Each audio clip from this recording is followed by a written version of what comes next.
Time now for Trivia Tracks with yours truly, Price Robertson. Sponsored by Beth Smith and Edward Jones and ProMed Ambulance Services. 65 years ago today, the last Three Stooges two-reel short comedy was released. I've given some fast facts about the beloved comedy team on the air before, but those of you Stooge fans are probably wanting to hear a complete history of the trio, who began making their popular series of two-reelers 85 years ago with Woman Haters. Here is their story. The act began in 1922 as a vaudeville comedy act consisting originally of Ted Healy and Mo Howard. Healy had used various other methods in his act before, including the use of acrobats. Over time, Healy and Mo were joined by other members, including Shep Howard, who joined in 1923 and was only 2 years older than Mo, and Larry Fine, who became part of the act in 1928. The act, billed at various times as either Ted Healy and his Stooges, Ted Healy and his Gang, and Ted Healy and his Other Gentlemen, among other names, appeared in one feature film, Soup to Nuts, in 1930, on which they were joined by another member, Freddie Sanborn. After a dispute with Healy, Mo, Larry, and Shep left to form an act of their own. While Healy tried but failed to save his act by hiring replacement Stooges, he eventually welcomed his former Stooges back. But Shep, tired of what he considered Healy's domineering handling of his career, left in the summer of 1932 for a solo career. Shep and Mo's younger brother Jerome, who became known as Curly, was hired as a replacement. 2 years later, after appearing in several movies from MGM, the trio left the studio and Healy. Columbia Pictures picked them up to star in their own short subject comedies, now billed as the Three Stooges. For the next 12 years, Mo, Larry, and Curly would become the most popular of Columbia's comedy roster. The Stooge films made between 1935 and 1941 captured the team at their peak, according to film historians Ted Okuda and Edward Watts, authors of the Columbia comedy shorts. Nearly every film produced became a classic in its own right.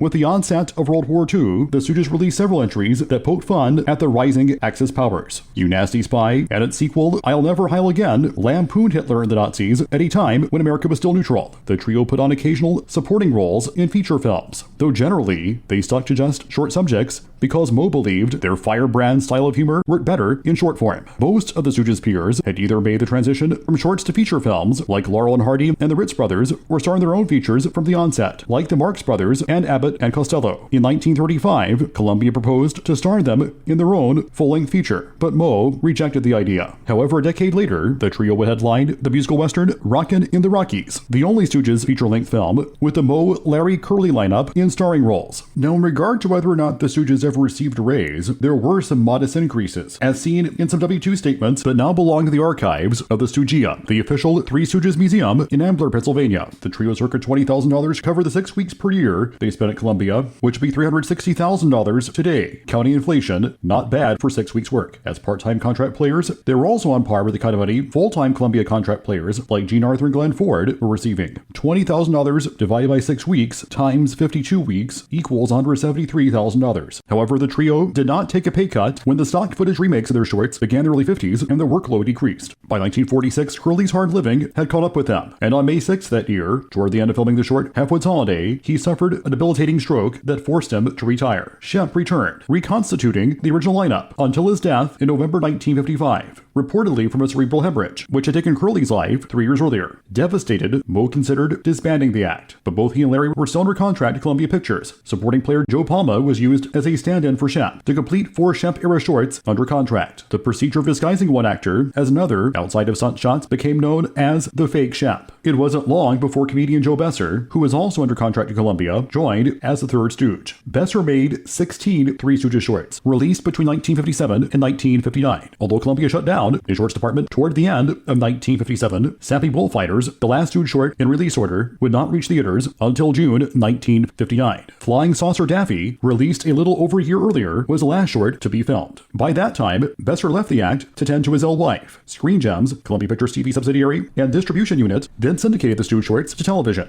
After Joe Besser's departure, Joe DeRita was hired, becoming Curly Joe because of his physical resemblance to Curly Howard. With intense television exposure in the country and a new series of theatrical films, the Stooges regained momentum throughout the 1960s as popular kids fare, until Larry's paralyzing stroke in the midst of filming a pilot for a proposed travelogue series called Kook's Tour in 1970. He died in January 1975 after a further series of strokes. Unsuccessful attempts were made twice to revive the act with longtime supporting actor Emil Sitka in Larry Fine's place, but they were cut short by Mo Howard's death on May 4, 1975. This chapter brought an end to the world's longest-running comedy act. Joe Besser and Joe DeRita lived until 1988 and 1993, respectively. The Three Stooges remain pop culture icons and a favorite of all ages. Till next time, I'm Price Robertson. Join me for Trivia Tracks, weekdays on Everybody's Country, Y95.